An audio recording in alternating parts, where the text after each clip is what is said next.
he got up in the Beis Medrash in Radin after davening to announce to the whole yeshiva that he had a stomach ache, because he didn't want anyone to think that a Rosh Yeshiva comes late to davening. So that's why I said I made a bracha in there. I want to share a thought with you, and then we'll schmooze about whatever you want. Okay, don't feel limited to what I'm talking about. Whatever's on your mind. Okay? Sure about that? Have I backed down in the past? Okay.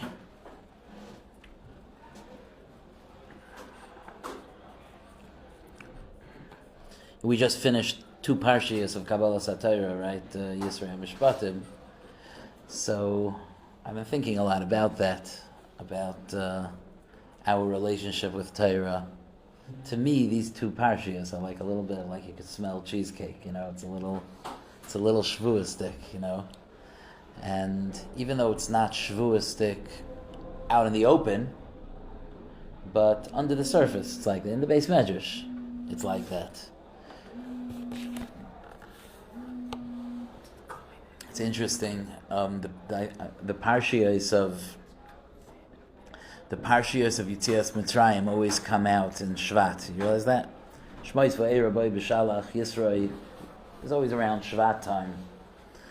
So we learn all about Yetzias Mitzrayim, but we don't do Yetzias Mitzrayim. We don't do Chayav Adam Lirois As Atzmai Ki'ilu Hu Yatza Mitzrayim, which is the Chayav to envision oneself coming out of Mitzrayim. We don't do it until Nisan, right? It's interesting. We learn it, Mekriyas HaTorah in Shvat, and we do it in Nisan, but the truth is it makes a ton of sense, because Shvat, the Rosh Hashanah Le'ilanos, that's when the tree starts to wake up. It starts to pull in the moisture and to warm up, and it's pretty cold here, by the way. I have to say, it's pretty cold. And, it gets in your bones. But you guys have no idea what cold is. You have to be in Waterbury for this winter to know what cold is, to know ice cold. And with the wind chill is way, way below zero when you wake up in the morning. This season my car doesn't have an automatic starter. Usually it does. So I get in to drive to Queens. I take off my jacket, get into the front seat, and shiver for the first 5 minutes. But under the surface, apparently the trees are waking up, right? It's past the Chamish Asar B'Shvat. And just like for the trees, when does it hit the surface? You don't see it now. You see it in Nisan. That's when it starts to flower. The same thing is true with the mitzvahs. You learn the Torah under the surface. In Shvat, it hits the surface. In Nisan, that's when you'll eat the matzah. You learned about the matzah a few weeks ago. You'll eat the matzah in Nisan. And the same thing is true with Shavuos. We learn about Shavuos now. We'll do Shavuos later. But for us who are in the Beis Medrash, it's Shavuos time. So let's just talk for a minute about our kesher with Torah. I think it's a valuable thing to realize. HaKadosh Baruch Hu gave us the Torah. In Parshas V'Zayis HaBracha, it says that HaKadosh Baruch Hu came to Har Sinai with tens of thousands of malachim.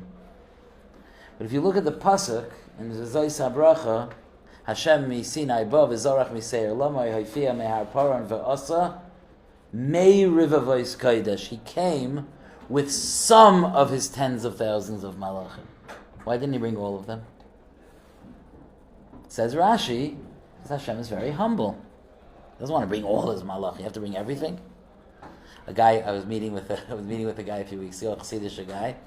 He told me that his father is like so important how he presents itself, that when he made a chasana, he brought the presents that Moistus have given him over the years. You got a dinner at the Big Becher or whatever it is. He brought it to the wedding to put out. It's terrible, right? He brought it to the wedding to give, HaKadosh Baruch Hu doesn't want to do that. Hashem is an anav. He doesn't bring all his malachim. I was once walking with my Rosh Hashiva on a Simchas Torah. I asked him, what? HaKadosh Baruch Hu doesn't want to show all of his kavod. Like, why are we here? Baruch Hu Elokeinu Shebara'anu Lichvayda. Yeah. Like, what, Hashem is an anav? If I would tell you, like, I'm the smartest guy in the room. I'm the smartest guy in the room. You're a gaiva. So you would be like, how could you be a balgaiva? You're a nobody. You're nothing. HaKadosh Baruch Hu gave you seichel. That's why you walk around. You're a big balgaiva. HaKadosh Baruch Hu gave Hashem nasam, Hashem lakach. Like Hashem gave it to you. You're nobody. Does Hashem have? Is there that taina on Hashem? No. Hashem, everything is self-generated.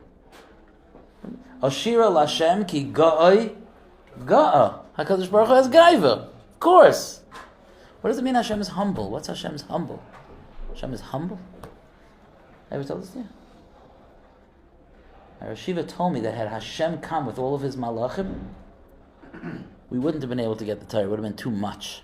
There's such a thing as too much, right?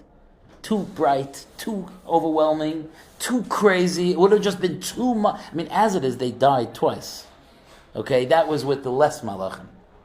Okay? It would have been too much. You know how humble Hashem is? He's so humble that he sacrifices his own kavod to share his Torah with us. Is that not phenomenal? Is that not amazing? But let's take it a step further. Not only does Hashem sacrifice his honor to share the Torah with us, but I want to tell you something about the Torah. If you look at the Hakdama, for example, of the Ramban al Torah, so the Ramban writes that if you know the Torah is thousands and thousands of letters. And we have it organized in certain words. Bereshis, Bara, Elohim, Es, Hashamayim. We have the Torah organized into words, but it doesn't have to be organized that way. There are other ways of organizing the words, that the way the Ramban says, Kulai Shmaisav Shalak HaKadosh Baruch Hu. It's all Hashem's names. The whole Torah is really names of Hashem. Do you know what that means? I have no idea. I don't know what that means. But I know that even though I don't know what it means, but I know that it means that the Torah is way beyond my comprehension. The Torah existed before the world existed. Rashi says in Parshas Kisisa that HaKadosh Baruch Hu would play with the Torah before the world was created. It was like his plaything. Sha'ah shuav shel HaKadosh Baruch Hu. That Torah, you think that Torah was about, what are you learning now?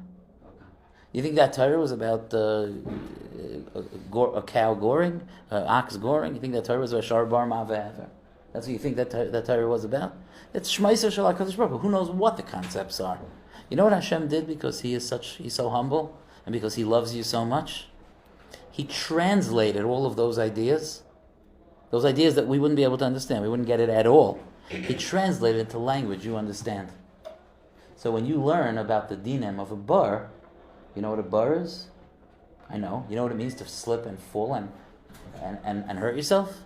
Yeah, I know. Sharav Adam, I know. But you know what it means to break something? Yeah. Oh, I get. You know what it means? Two people, one damages the other? Oh yeah, I get that. Okay, I'm going to translate this incredible Torah that you can't understand. I'm going to translate into ideas that you could understand. It's such an anava on Hashem's part. And that's not it. And then Hashem takes it even a step further than that. You know what the Nefesh HaChaim says? Could you imagine how holy your learning would be? Imagine, you find these mikubalim in Eretz Yisroel, you could find these mikubalim that are sitting and learning, you wouldn't understand one single word coming out of their mouths. Right? You know they're out there, right? Imagine how holy their learning is. They're learning the depths of the Torah, Olam HaAtzilos, the Inyanim, who knows what. Very holy? Wrong. Absolutely wrong. The Nefesh HaChaim says that when you learn Shar Bar Mava Hever, it has exactly the same Kedusha as if you were learning the Torah the way it exists by the Kisei HaKavod. Wrong. The Mekubal sitting in some back room of the Kaisel that you can't get into over there, that Mekubal, he's on the same Madrega when he's learning Torah as you are when you're learning Torah. The Torah doesn't lose Madregas. You know that? It doesn't lose Madregas. That means that when I'm done battling with you, you'll go to the Beis Medrash, you'll open a Gemara, you'll say words, you could be just as well saying all of Hashem's names. Same holiness. You understand what that means? Is that not Hashem's humility? Is not Hashem humble? Is that not only does he sacrifice his covet to give you the Torah, not only does he teach you this unbelievably holy Torah in words that you could understand, but he does it without sacrificing its Kedusha. And you think, I'm done. But it's even more crazy than that. It's even more. Who paskins on the Torah? Us or Hashem? We do. Torah is loy b'shamayim he. Right? The famous Gemara in Bava Metzia, that Rabbi Eliezer made all these miracles, the Amas Hamayim and Kaisle Beis HaMedrash and all these miracles, and Chachamim said those are very nice miracles, we're very impressed, but we go with the majority. And Chachamim said not that way. Until a bas kol came out and Hashem said, you have conquered me, my children. Nitzchuni banai nitzchuni. You know what that means? And Hashem says, not only am I going to sacrifice my kavod to give you the Torah, not only am I going to translate it so that your puny brain could understand it, not only am I not going to sacrifice any of its kedusha, but I'm going to let you paskin what the Torah means. Do you understand the power that we have? You think I'm done? It goes even further than that. Okay? I want to tell you a maharal that to me is the biggest chizuk in the world, because I am not confident. I don't know about you, but I am not confident when I'm learning that I'm learning correctly. Okay? That I really understand, that I really get it. I don't know. Maharal brings a medrash and shir hashirim. If you want to look up this maharal, please look up this maharal. It's the Hakdama to the Sefer Eretz Yisroel, the very beginning of the Hakdama. The maharal says, Shlomo HaMelech says, Hashem brought me into the house of the wine, like this inner sanctum where the wine is served. Heviani el beis hayayin, v'digloi olai ava. Digloi is a lashon of a degel, of a flag. He demonstrated his love for me. Chazal understand it as if it says dilugoi olai ava, like even the mistakes Hashem loves. And the Medrash, you can't believe this. The Medrash says that even if there'll be an Am Haaretz, who's such an Am Haaretz, there are two words in Lashon Kodesh that sound very similar, but they're opposites of each other. One is Ahava, which means love, and one is Ava, which means hate. Imagine an Am Haaretz who's such an Am Haaretz that when he's saying Shema, instead of saying Ve'ahavta es Hashem Elokecha, and you should love Hashem, he says, I don't even want to translate it. He says, ve'oyavta, etc. Hashem says, I don't care. I love him. He's learning my Torah. So not only will I sacrifice my kavod to give it to you, not only will I lower the level of the Torah so that your brain can understand it, not only will I lower the level, but not lower the kedusha, not only will I let you paskin on it, but I love it when you learn it, even if you have no idea what you're talking about. I just love that you're learning my Torah. The Maharal says that's why we say la'asik b'divrei Torah, not al divrei Torah. He says, are there Sfardim in the room? Any Sfardim? Sfardim say al divrei Torah, right? Is that true? Is that your nosef? Yeah. Al divrei Torah, right? Ashek Kedushanim says v'tivanu al divrei Torah. But Ashkenazim say la'asik b'divrei Torah. It could be Sfardim or bigger Talmid Chacham. It's possible. But the Maharal says we say lasik b'divrei Torah because we're not presumptuous enough to say that we're making a bracha on the Torah. So we say to be involved in Torah. We're involved in Torah. Okay, that's what the Maharal says. I think it's an incredible thing. When we sit down to learn, we should open our Gemara with a certain feeling of having been invited there. You know, it's the difference when you feel invited. Have you ever showed up to a Vartos? Some Varts are infamous for this. You're like, you know what I mean. Like, you're not sure if you should go. You're not sure if you should go. And the first few minutes, nobody admits it, but I could say it because I don't care. But, the first few minutes you walk in there, you're like, should I be here? Should I be here? And if the chassan says Mazel Tov to you, not 100,000%, you go, oh yeah, thanks for coming. This was a mistake. You're not sure that you fully invited, When you sit down in the Beis Medrash, think about, based on what I said, think of how invited you are. When you say the words of the Gemara, some of us have a hard time reading Gemara. Some of us have a hard time understanding. Some of us have a hard time with Rishonim. Some of us have a hard time with Achronim. But Torah is a journey. But just because we're struggling to understand does not mean that we don't have a seat by the table. The Digloi Olayava. HaKadosh Baruch Hu has enormous love for us just because we're there, we're learning His Torah. These are His secrets. And we're sitting and sharing His secrets with Him. What a zchus. Okay, that's my thought for the day. Okay? Go first. Of course. So in yeshiva, not in any time throughout life, there's going to be times where you know something's right for you, but the Yetzer Hara and your mind will give you a million reasons why, it's not like, it's okay I have my phone because, I need an outlet, this and that, and tons of other examples of stuff like that. What's the best way to counteract your Yetzer Hara? And even if in your head you have all the logical reasons why it's okay, but according for your growth and according to the Torah it's not okay, what's the best way to counter that? That's interesting. I'm going to give you a partial, like I always do. I'm going to give you a partial answer, okay? Some of the way that the Yetzer Hara gets us is that the Yetzer Hara knows that we're very good people. So if I think something is wrong, I probably won't do it.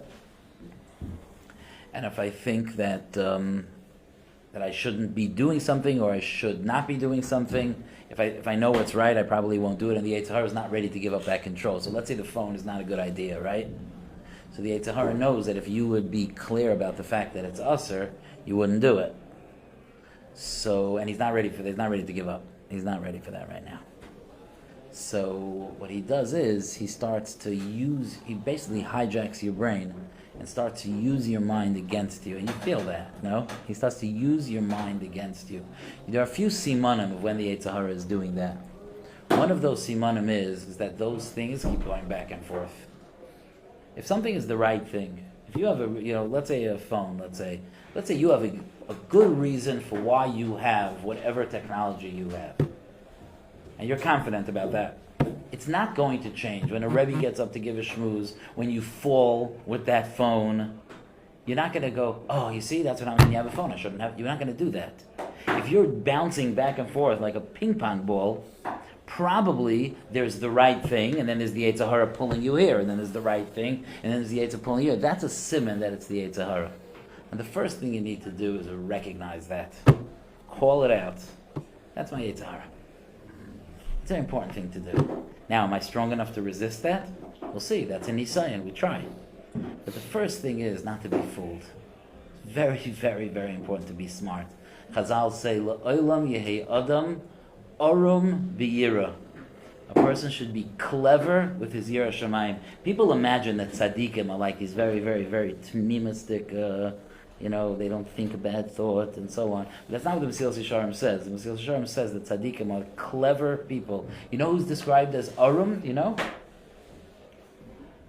Who's described as arum in the Torah? The Nachash. The Nachash, the first Yetzer Hara, is called arum, clever. Chakima, the Targum says. Clever. Armimios is like trickery. The Yetzer Hara is clever, you have to be more clever. Are you clever? I like to think so. So that's it. You have to don't let him hijack your own brain. There should be certain things that are off limits to the Yetzer Hara. You should take a stand and call him out. Say, no. You're using my mind to make cheshbonos. No. Let's make something clear. This is not the right thing for me. Now I'm going to see if I can hold up to it. But I know what's right. Okay? When somebody wants to work on something like about themselves and they want to, they're improve and they're inspired for whatever it is, the first day, 2 days, a week, whatever it is, how could somebody kind of maintain that and preserve keep it on the front of their minds and not just lose that, the inspiration or whatever it is that keeps them going in the beginning? It's crazy, we live our lives, and I think guys think it's normal. I think we get so used to it that we think it's normal. We live our lives on these roller coaster rides. We're doing amazing. It starts to get harder and harder and harder, and then we start to go down, and then we hit the bottom. Like, oh, I'm doing so terrible. I'm so inspired to grow. I want to do better. I want to accomplish, and we start climbing back up again. It's a little bit different. Sometimes people have it different than the roller coaster because the roller coaster climbs up very slowly, and then it hurtles down, right? For us, B'nai Torah, we shoot up very quickly, and then we go lower and lower and lower and lower until we hit. Isn't that true? Until we hit the bottom, and then we go, "Ouch! It's crazy down here," and we shoot back up again. And when we're in, when you said a very dangerous word, I think it's almost like a curse word. I'm sorry, and that is the word inspired. Okay, inspired will get you nowhere.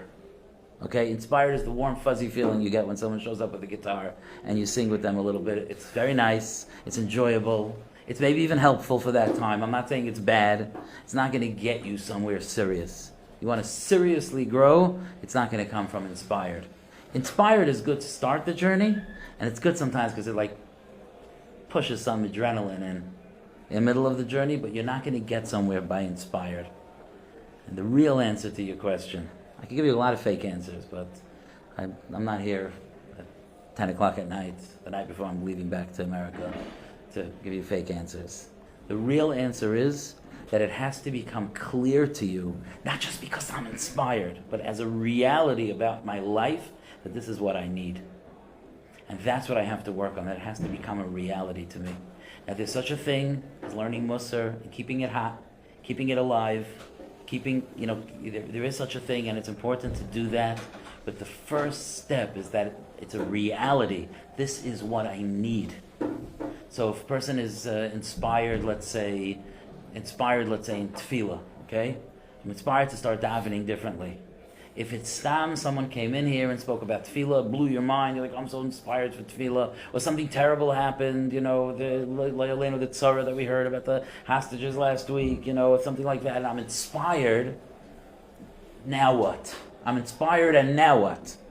What does that tell me about myself? What has to change in my life? We can't just be, this is the way a lot of us live, okay? A lot of us live like this. You drive? Yeah. Okay, imagine that you have a air flow running out of your tire. You hit a nail, there's air rushing out of your tire. So you have two choices. You can get a new tire, or every few blocks you can get out and pump the tire back up again. That's what you want to do? Because that's what inspired is.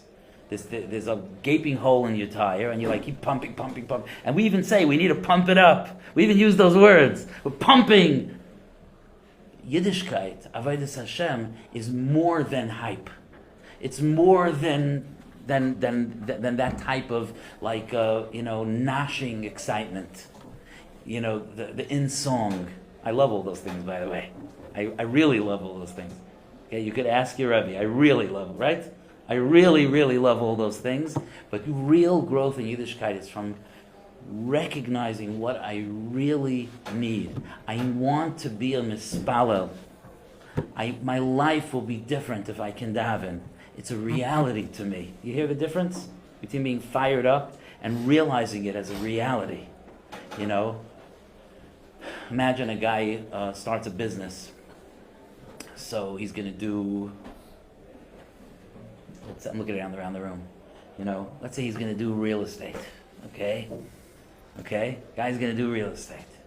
So he's putting together, I was talking to a guy in my shul the other day. He told me he's about to close a $100 million deal. Now he's not the guy who's giving the funds, he's the shadchan. But the commission on $100 million is not small. He told me he'll be able to support his family for a year on the commission of that one deal. It took him months to put together. Okay? It's a $100 million deal. So imagine this guy would only work when he's inspired.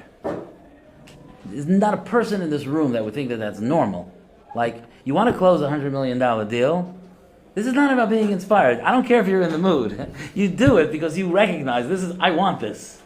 It's different than inspired. Imagine you see a guy that's working very hard and making a ton of money. Say, what keeps you going? He says, Mamish inspired. That's ridiculous. It's not inspired. It's a reality. This is what I need. This is my life. So make it your life, and you'll see. It'll be easier not to lose air. Yeah. How does someone how does someone continue growing when not in yeshiva? And how does someone balance their standards between their family standards? Okay, two very good questions. Ben Azmanim is coming. I just realized. Wow. it's too cold, like, to think about it. It's almost Pesach. It really is, right? And every year Pesach gets a little earlier. It used to come Pesach time, then it was Nisan. Now Pesach comes on Purim, Ki Yadua. Anyway,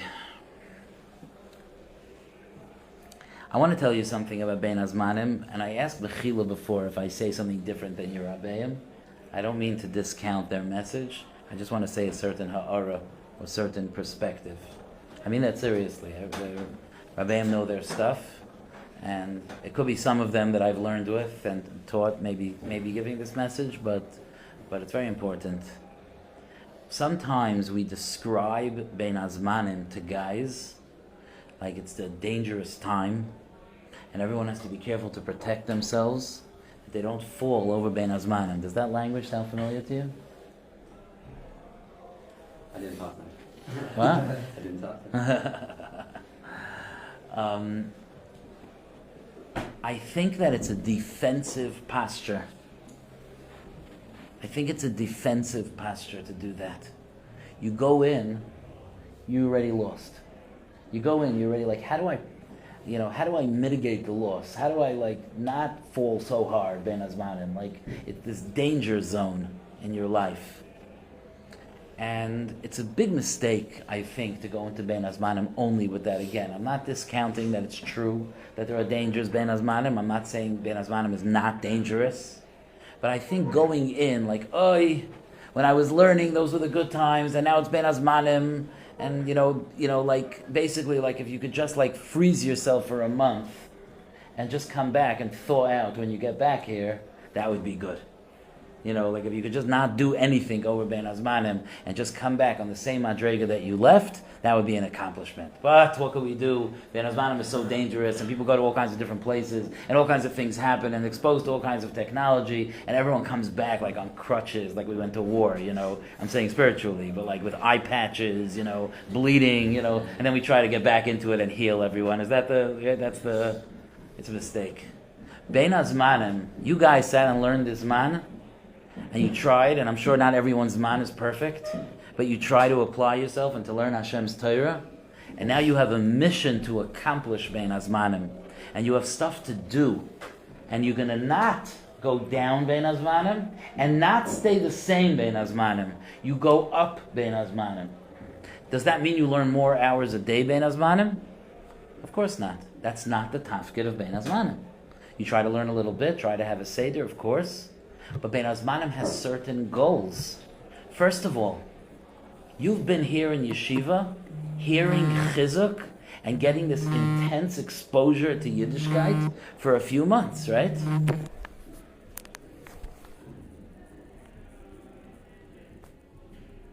Hold on a second. I wanted to pick up and tell him to call me back, but he'll figure it out. And he knows I'm in Eretz Yisroel, but I don't do this for anyone. I usually ignore calls, but in Philly, there's no phones, there's nothing. He's been there already that's what he's calling from. But he calls me for 10 minutes a week. He's already fourth year base medrash. Let's try again. He's giving Chabura, I think today. It's a very scary thing. Anybody have any siblings in Philly? It's a very, very scary thing when you get into base medrash there. The olam starts giving chaburas to each other. They prepare like a faher in the hardest yeshiva. They prepare to give chabura to their friends. Nobody eats you up like your friends do, They prepare like crazy. So, anyway, sorry for the interruption, but it's a lesson about being a father. Okay? Because when you're a busy, busy father, you have to remember that your kids come first. And I have an excuse every single week why not to pick up the phone with my kids. So if I start saying, if I start doing that, I will come home for the Shabbos and be like, excuse me, what's your name again? And I don't want to do that. So anyway, but getting back to Bein Hazmanim, maybe next time I come, I'll bring him. He's coming to learn here next month. We'll see if I can pull him out of wherever he is. Getting back to Bein Hazmanim, you have to go to Bein Hazmanim with a mission. with a mission. You were learning intensely the whole zman. You were absorbing an intense Yiddishkeit. You were with Rabbeim and hearing shmuzin and everything. Okay, Ben Hazmanim is going to be an interesting test of that chizuk, no? Be interesting. You feel like you've changed, no? Did you change? It's not so simple to change. Change is difficult and it takes time. And it will be wonderful to see. It'll be wonderful to see, to be back in America and to see where I'm up to. But not just to go in just like a science experiment. To go in with a mission. You left your families behind. You know, your parents miss you when you're here. And they really miss you. And there's a seat missing by the table when you're not there. And, you know, mothers in particular, fathers won't admit it as quickly, but they miss you too. And they've been waiting for you to come back. You know, this image is always like in my mind of this guy, you know, comes off the plane, comes home. You know this. Some of you have done this already a few times. You know, like you come back with like your suitcase bursting with laundry, like completely deprived of sleep, and your mother is waiting for you to come home and to sit and talk about how things are going. You're like, here's my laundry, where's my bed? You know, like, shalom aleichem, you know. But there's a job to do, Ben Azmanim.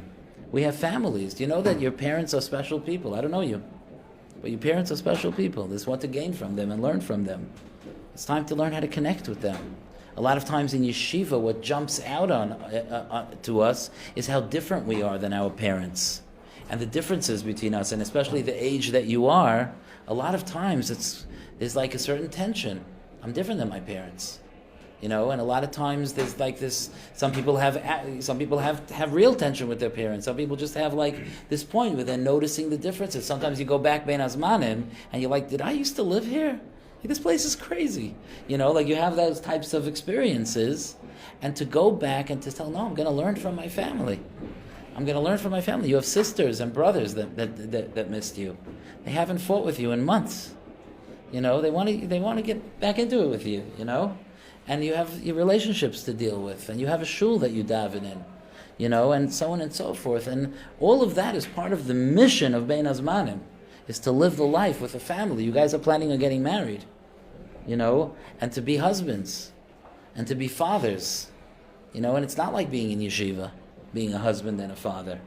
Going home Bein Hazmanim is the closest way that you can prepare for that. When you're sensitive to your sister or your brother, when you're sensitive to your mother and your father, and you're involved and you schmooze with them, and you compliment the food, and you compliment your brother's suit, and so on and so forth, and all of that, so you're developing a part of yourself that you weren't developing the whole time that you were here. That's not what you were developing.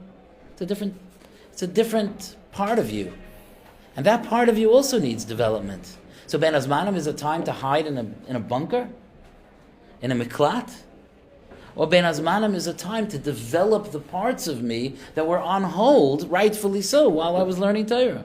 That's the purpose of Ben Azmanim. To see, can I maintain a daily seder when I'm not in yeshiva? Try to do that. What's going to work for me? The work starts now, by the way. Thinking about that. What's going to work for me? I'm going to learn 6 hours a day. That might be a bad idea to tell yourself that. Because when day 2 or 3 comes and you don't do that, then what happens for the rest of Ben Azmanim? You know, maybe it'll be a good idea for each one of you to make a plan A and a plan B. You know, l'chatchila, I would like to do this, but b'di'evet, I'm going to do this. You know, to have a plan, what I'm going to do. You don't have to tell me, but I know that everybody here, I'm sure, everybody here could go through Yontif in their minds and think about the stressful parts of Yontif. In each family, it's different. What's the stressful part? What's the part that gets on your nerves? What's the part that you're dreading? What's the part that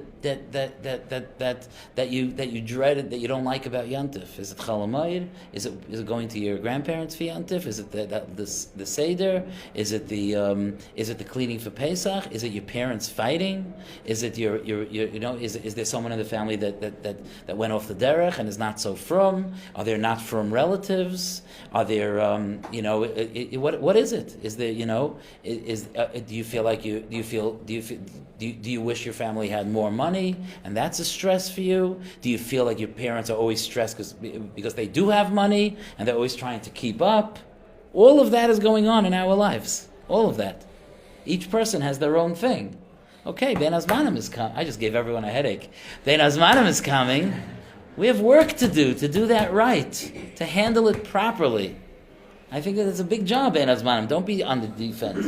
Be on the offense. Come back bigger people than you went. I learned patience this Ben Azmanim. I learned to appreciate my mother. I always thought my mother doesn't have it together, and this Pesach I realized how much she's dealing with A, B, or C, and I learned to appreciate her. I developed my relationship with my sister, who's struggling because she hasn't found a shidduch in a few years, and I made a good kesher with her. I made her feel good about herself.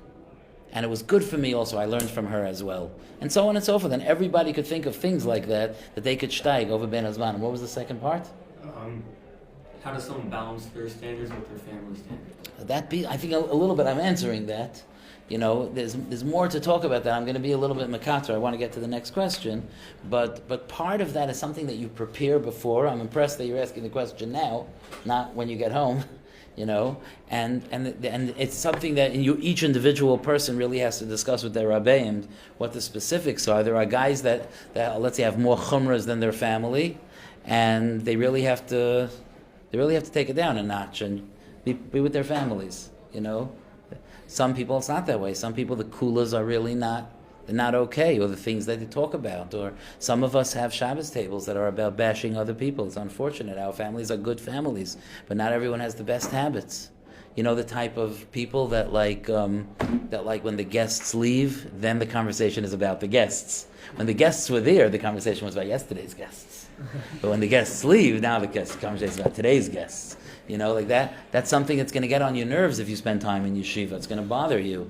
And it's a very delicate balance, how to juggle that, how to juggle the deficiencies, let's say, in my family with getting along with my family and with appreciating the greatness that's there.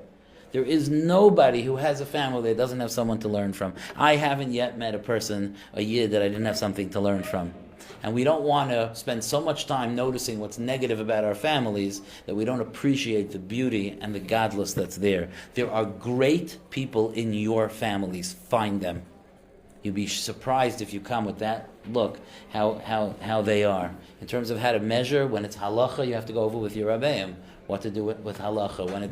When it's hashkafa, sometimes just about keeping your mouth shut. You could listen well, by the way. I don't like when we have certain hashkafas because we force ourselves not to think. I have this hashkafa, that's what my rabbeim say. Please don't make me confused about it. No, I like someone who's like, ask me the questions.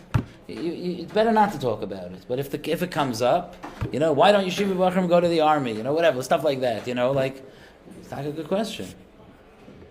I'm actually not so comfortable with that now that I think about it.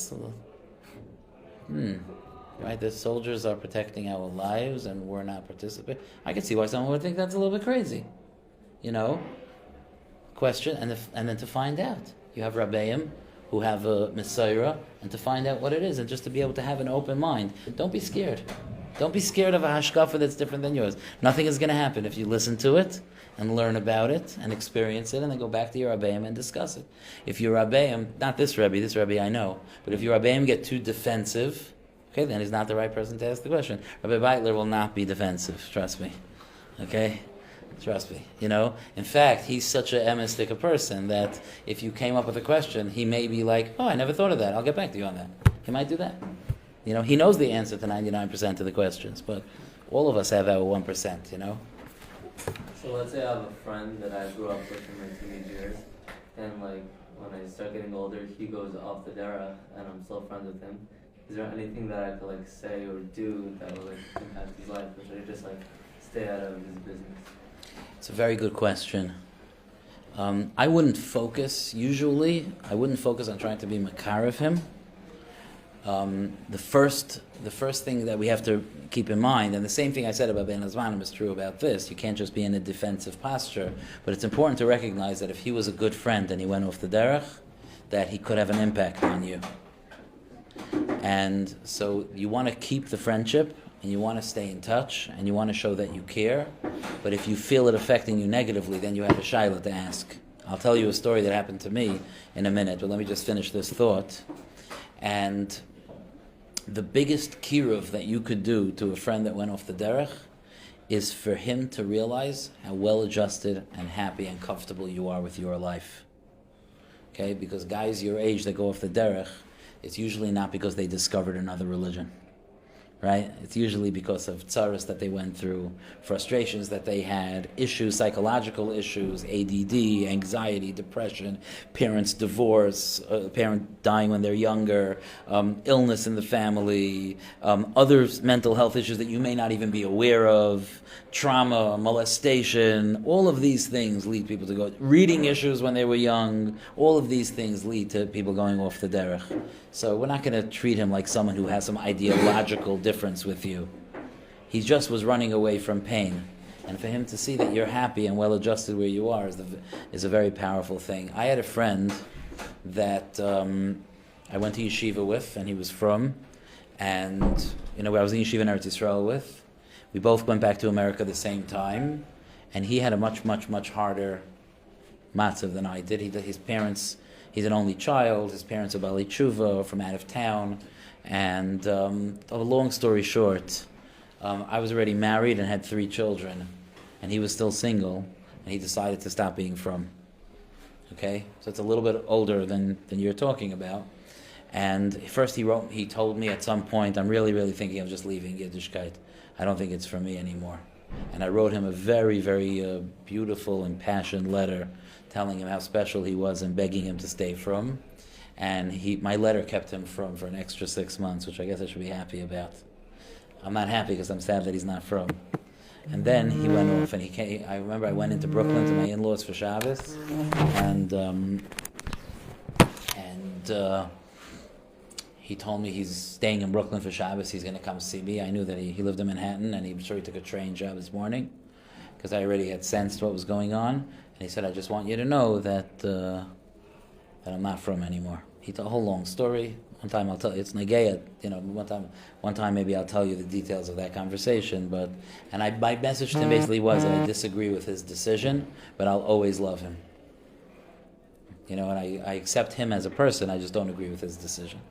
And that's how we left it. We kept in touch for a little while. When I had my fourth was a boy, he came to Waterbury for Shabbos of the Shalom Zachar and the Bris.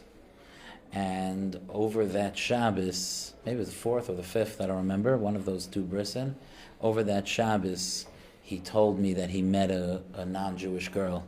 And I shouldn't worry because he's going to make her Jewish, but he wasn't from. So, the whole Geirus is a sham. And he married her. And I stopped keeping in touch with him at that point. Not because of a shita, because I was young and newly married, and just the idea of him running around with a not Jewish girl and everything, it was just too much for me. I just didn't feel like I was strong enough for it. So I didn't get mad at him or anything. I didn't ignore him, but I just stopped pursuing the relationship. And he married her, and then I don't know where you guys were up to when this happened. A couple of years ago, there was this massive internet asifa. Remember the internet asifa? It was a massive asifa in where was it? In Shea Stadium, maybe? City Field. Yeah. So he read about it in the New York Times. And for some reason, reading about the internet asifa, when I knew him, there was no internet. I'm saying, you know what I mean? For some reason, the internet asifa reminded him of me. I guess there was a picture of Hasidim walking or something. I don't know. He somehow was reminded of me. He Googled me. He found my shul. He called the secretary. And somehow he got in touch with me. I called him. We had a brief conversation, but it didn't go anywhere. Very nice conversation. And then I got a call from him last year, out of the blue. What's doing? He was living in Italy since last time we talked with his Gaisha in-laws. He has a son. This is painful. He has a son, Abraham, who's a guy. And I decided now I'm strong enough. I'm going to keep in touch with him. And I call him from time to time. In fact, just funny you bring it up now. In fact, I texted him. I didn't answer his call because I was here, but just literally an hour and a half ago, I was in touch with him. And I keep in touch with him, and I don't try to be makar of him. I just, there was this demonstration in Washington after October 7th. right? What was it? It was a big demonstration. You guys were a stickle far away, so it could be you weren't there. But there was a whole thing. Yeshivas should go, they shouldn't go. It was bad. It was a problem. Anyway, so we Landers went, and I was in the bus on the way there, so I was in touch with him. He lives in Silver Spring or something. When he heard about it from me, he went. I didn't meet him there. There was thousands and thousands of people there. But I just thought, I know maybe the Mayatzis holds of the yeshiva's going or not, but I thought this guy for sure should go, So Hitaka went with his wife and his son. They went to protest for the hostages. Anyway. I'm just trying to understand what Rob's saying. What's the intention of keeping in touch with him? Is it the right thing to do? Because Zoro has a relationship with him? Or is there more of, hopefully he'll come back to Yiddishkeit at the end of the day? The hope is that he'll come back to Yiddishkeit, but it's not my whole intention. It's not my whole intention. My intention is that any possible positivity that comes to him from this relationship is good. If the Rebbeinu Shalom put him in my life, I feel like if I don't have the koyach, I don't have the koyach. But if I have the koyach, having a from Yid who's passionate about his Yiddishkeit in your life makes a difference. It'll make a difference with something in his kiyum, and eventually will lead to something. What I'm not saying is that I feel like, and I'm not discounting this thought process. What I'm not saying is he's a friend. I should just be there because he's my friend. I'm not saying that, but not so much because I don't believe that. I do have friends that have all different levels of Yiddishkeit. I don't keep like a little polygraph at home and test you on your Yiddishkeit before you become my friend. If that was true, I don't know if I'd be my own friend. So I don't do that. But and a friend is a friend, and I think friendship is valuable. But as life goes on, this is a friend from 30 years ago. Ask your parents if they're in touch with their friends from 30 years ago.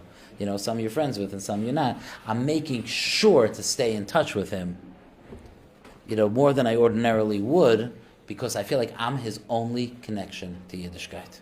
And he's not the only person that I'm in touch with, that I am his only connection to Yiddishkeit. And I feel like there's an achrayus there. What will I do? What will I accomplish? I don't know. But should I be the one to pull the plug that now, because of me, there's zero connection to Yiddishkeit? I'm not going to do that. And I said, we talk about Trump most of the time. It's a good topic. He hates him, he's a liberal guy, That's mostly what we talk about. I know politics, I could carry the conversation. I keep my mouth shut a lot, but Is there a different response when you have a good friend that starts telling you that he's doing this drug and that drug? Is there a proper response to even answer that, or you just brush it off? No, it's definitely different. Again, if your friends are saying that they're doing averos that are confusing you and upsetting you, you need to speak to someone about that. Okay, because you need to stay strong. And that's very, very, very important. But first of all, when it comes to drugs, you have to make sure that your friend is safe. Okay? What's the proper way to do that? You're not coming off as, many times, especially when a kid's doing drugs, he has very low self-esteem, and it's going to come off most of the time as, you think you're better than me? Well, the bottom line is, I'm going to tell you two stories, okay? Just about drugs, just so you should be aware.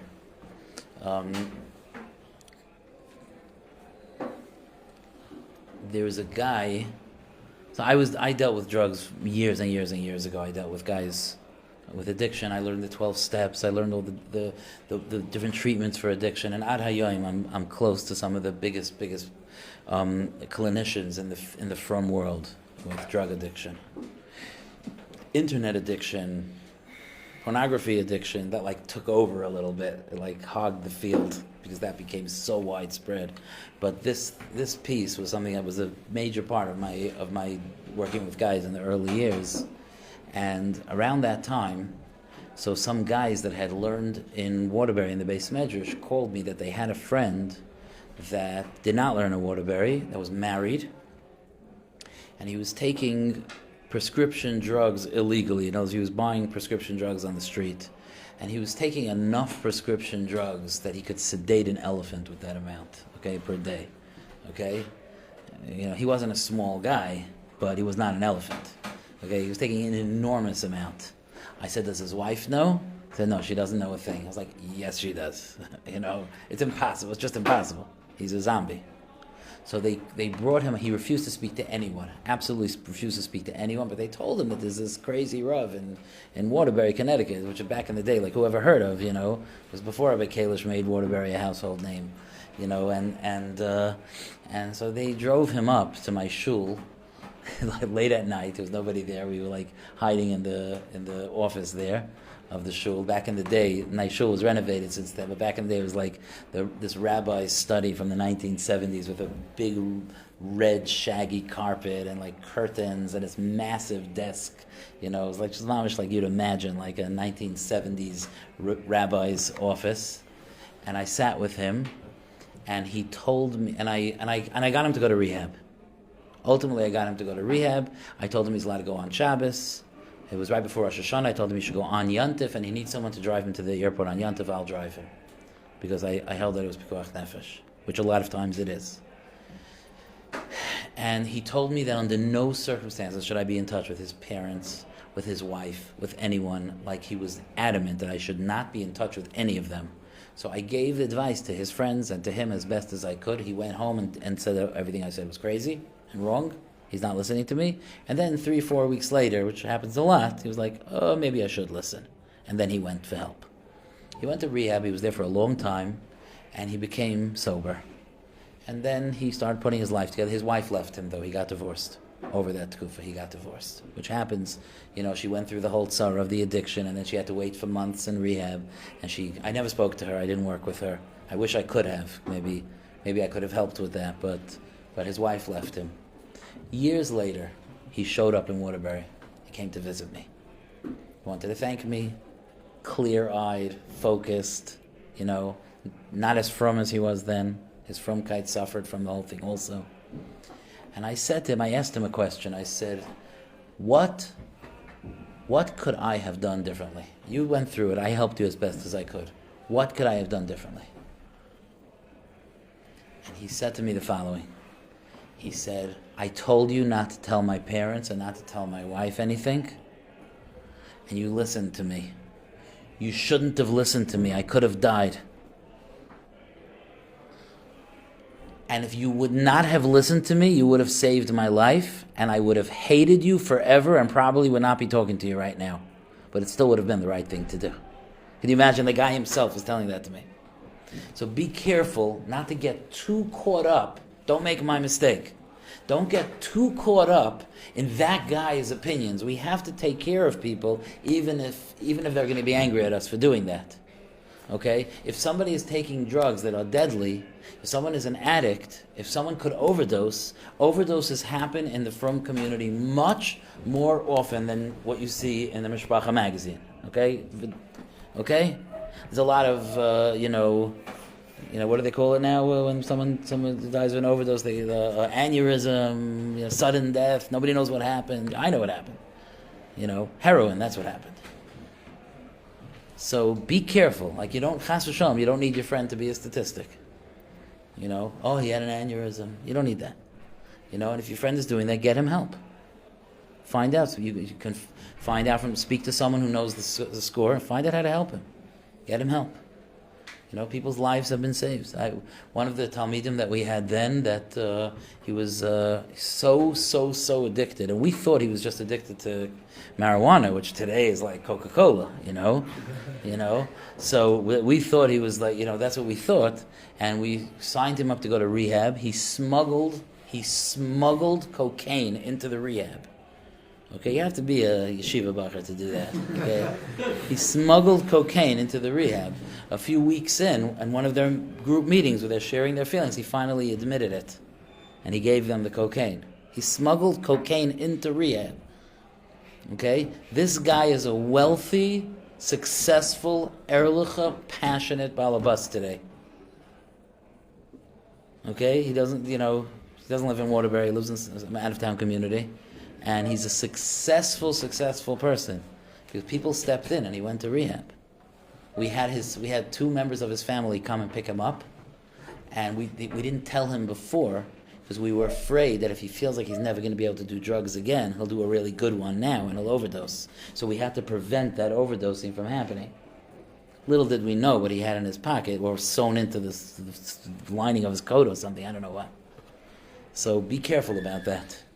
And don't be afraid to tell your friend, I'm worried for you. I don't think it's the right thing.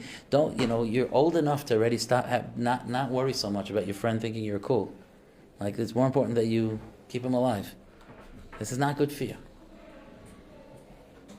Life is real, guys do stupid things and their friends are cheering them on. In 10 years, you look back, like, did my friends even care about me? The friend that was saying, I'm worried about you, you're going to kill yourself, that's the friend that you look back 10 years later and be like, he cared about me.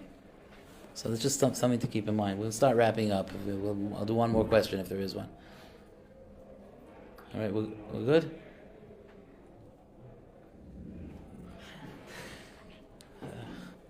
Is it okay? Can I give it to him? Yeah.